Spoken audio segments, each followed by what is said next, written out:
I now own a 57 Country Western that is better than Rick Beato's. Let's be honest.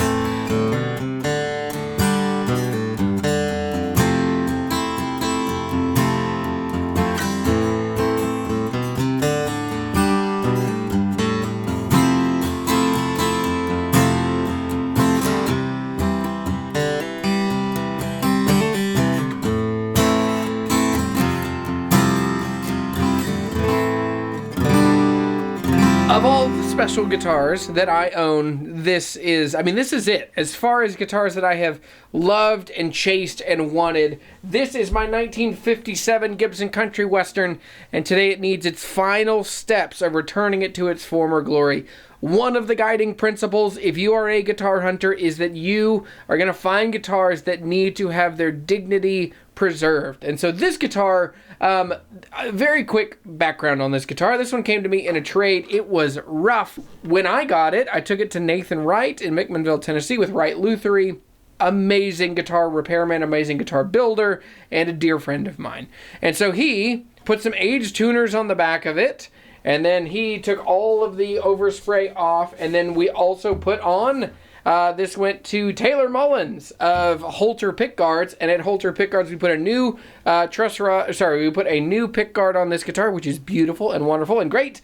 And then we also, one of the last things we did, it's hard to see, but we put a tortoiseshell truss rod cover. So that's a cool non-original touch. But this guitar needs two really important things, and before we do those two things, make sure you're subscribed. I'm Jeremy. This is Guitar Hunter. This is a 57 Country Western that we are going to really, really take to its former glory, and this will be as good, if not better, than Rick Beato's. I think this thing sounds better than Rick's.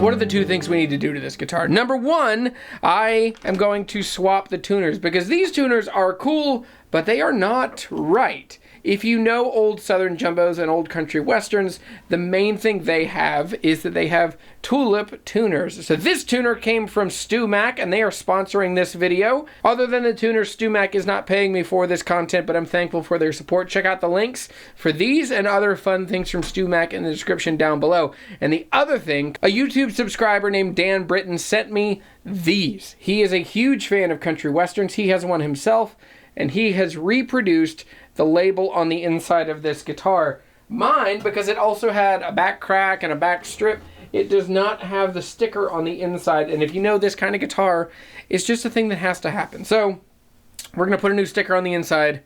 We're going to put new tuners on the back of this guitar.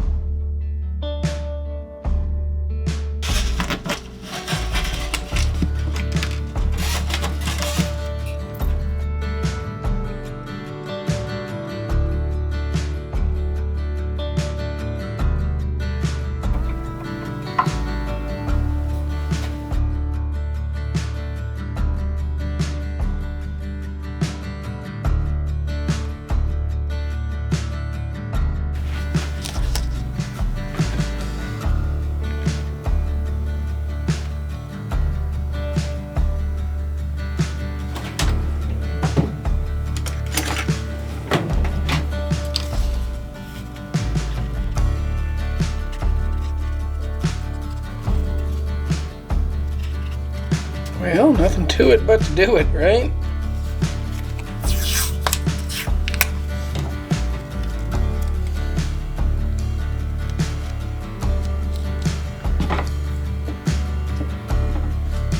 Okay. That's the way my brain tells me to do this. So now, let us peel.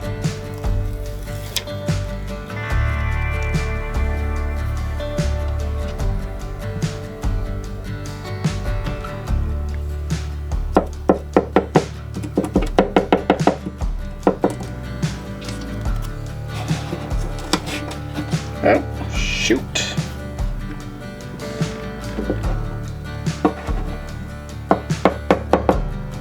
Okay. That looks good. This thing has just been bled and glued and stuck everywhere.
I now own a 57 Country Western. Pause. Period. End of thought. That's amazing. I've chased this guitar for so long, and it's only because you guys watch these videos that I get to own this guitar. Thank you. Thank you for every like. Thank you for every subscribe, every patron, every channel member, everyone that's bought the course, everyone that's bought merch. Thank you. Okay, I own a 57 Country Western that is now as good or better than Rick Beato's. And I mostly mean that. I'm being a bit facetious. His is cleaner. His is not refinished. But mine is amazing. And mine is better because it is mine. And I own it, and I'm so thankful. So the tuners went on very easy. Now what I did was I kept the bushings. They're still repro bushings, but I kept the bushings and I swapped the tuners on the back of the headstock. I kept the same flathead screws because they actually looked cooler. They're not necessarily period correct. They would have been Phillips head, but I like the flatheads. They look cooler. They look older. I did end up using, here's something crazy. So I had to fill some of the holes because they were loose when the screws went in. So I ended up cutting off small pieces of this. This is a piece of the bracing that came out of the top crack up here. It was just overbuilt and overbraced. So when Nathan did that, he gave me a couple pieces of wood. So it's kind of crazy that I ended up being able to chop up little bits of this wood and put it into the tuner. So this is mahogany and it matches the headstock that is also mahogany. And so the tuners went on great. The sticker is in the back. It is officially as cool and it looks right. I had to look up some pictures. They're a little jaggedy. All of them seem to just be cut a little not carefully. They're doing it quick. They were just cutting it out to put a sticker in there. So all of them, which made me relieved. I was able to do better than they looked, which was good. But I ended up having to kind of just leave it to be a little checkered. Now when I put it in, I actually wore off, I thought I was being clever. I put the sticker on, I put a piece of tape and then a pencil, like a carpenter's pencil, and then I put it on there so that I could place it front to back and centered on the back strip. When I took it off, it pulled off just a little bit of the print, but it actually works out in favor because it makes it look a little older. And so first of all, I'm proud of myself. I'm proud of myself for doing this. I had put this off for a few months because I had just been nervous about doing it wrong.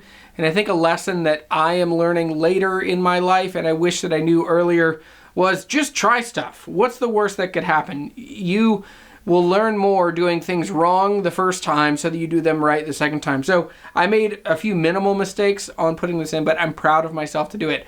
I also am always frustrated when I finally do something and you get that surge of being proud of yourself, but then you also realize, man, I put this off for so long. I delayed joy for months because I was just nervous to mess up. But I've got a sticker, I've got a pick guard, I've got an original bridge, I have a new fingerboard with split inlays, I have new tuners on the back of this guitar that are right, they're correct, they're the right time period. This is, without a doubt, probably the most special guitar that I have. Now, I own a lot of incredibly special guitars to me, but this one is I'm so happy that I own a 57 Country Western. So I only get to do it because of you. Thanks for watching. Thank you for subscribing. If you want to learn how to become a guitar hunter, check out my course, Write Guitars Faster. There's a link in the bio. If you want to support this channel, become a patron or a member, you can join just below this video. Thanks for watching. I'm Jeremy. Holy moly, I own this freaking guitar.